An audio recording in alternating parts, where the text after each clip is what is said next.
tell us a little bit about these 3 new organisms that you've discovered before we trek into the jungle and up near the volcano? Hi guys, I'm Professor Footman, and I am standing at the base of Tiger Claw Volcano. And right near the base, there are lots of acid pools which house these very interesting new plants that we're going to talk about today. They have learned to live in an acid-based environment that most plants would die in a few seconds from. So far in our discovery, we have found 4 different species of acid-based plants.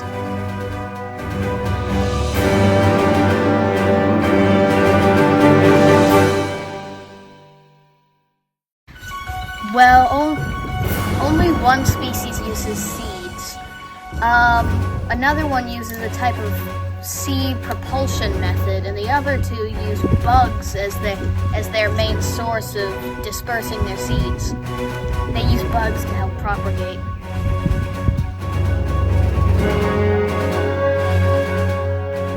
Well, you see, some of the small plants are living in the acid clouds.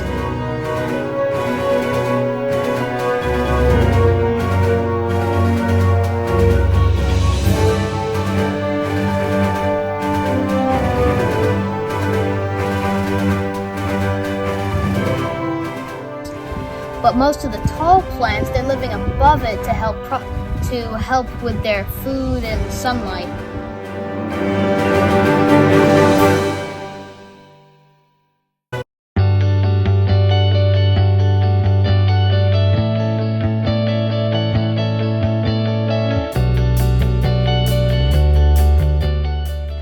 Well, usually the acid cloud is very close to the ground because the acid is very heavy and it's a lot heavier than air, so it will stick to the ground instead of floating everywhere.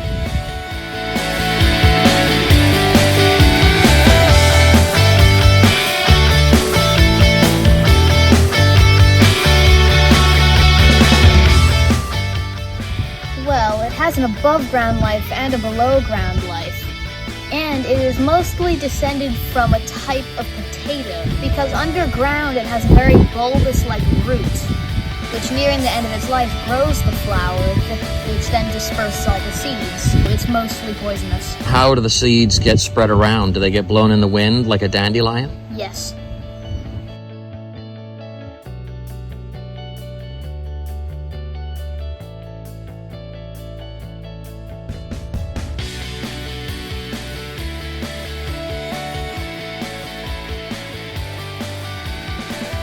It has 2 purposes, one for reproduction and one as a food source.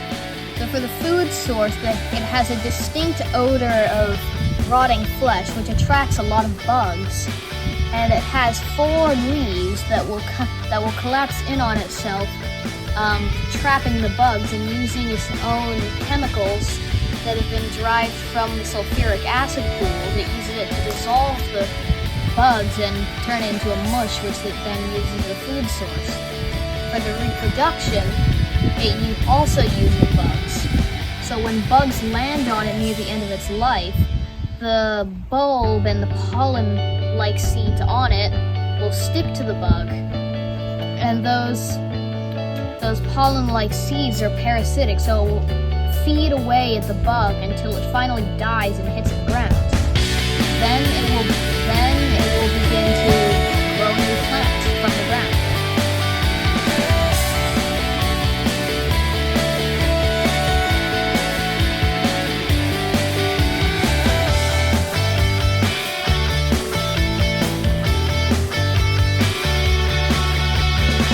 Yes, so it uses spores to reproduce and comes out of these red spots on it.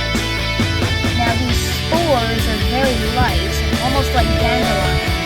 They will go into the wind, and when finally they hit the ground, they will very quickly begin to grow as new mushrooms. Well, it has very, very long roots that go pretty deep underground. It uses its own bodily fluids to dilute the acid, and what that does, it allows it to take the acid through the roots and up into the stem.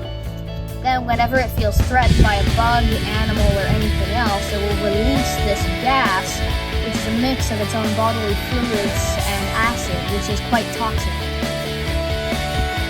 Staying on the topic of those mushrooms, are they fast growing? How long does it take them to grow from the spores? Usually it takes between a month to 3 months.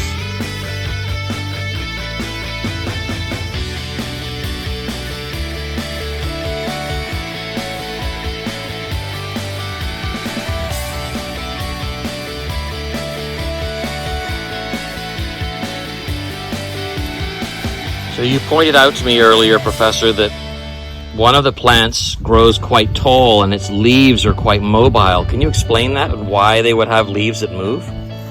Well, the leaf, since it's used to growing in a very low light environment, it uses the leaves to control the amount of sunlight it gains. So it's a very sunny day and a lot of sunlight comes in, and it uses the leaves as like a shade. But when it's dark, it takes the leaves out into almost like a flower pattern and uses them to gain more sunlight. So would you say that these leaves follow the sun and help control the amount of sunlight that the plant absorbs for photosynthesis? Yes. On this same plant, I noticed you pointed out earlier that there's a bright yellow orb in the center of this one, which is different from the other plant. Yes, it's almost they're quite close. Like they're very close relatives. So the yellow orb in the middle of that plant has almost the exact same reproductive system as the predatory plant. So what it does is when bugs land on it to eat the pollen or just get stuck on it, all of the pollen on it will get stuck to the bug, and like the predatory plant, it'll act as a parasite. And when the bug dies from the parasite eating all the nutrients, it will fall to the ground and it will begin its growing process again.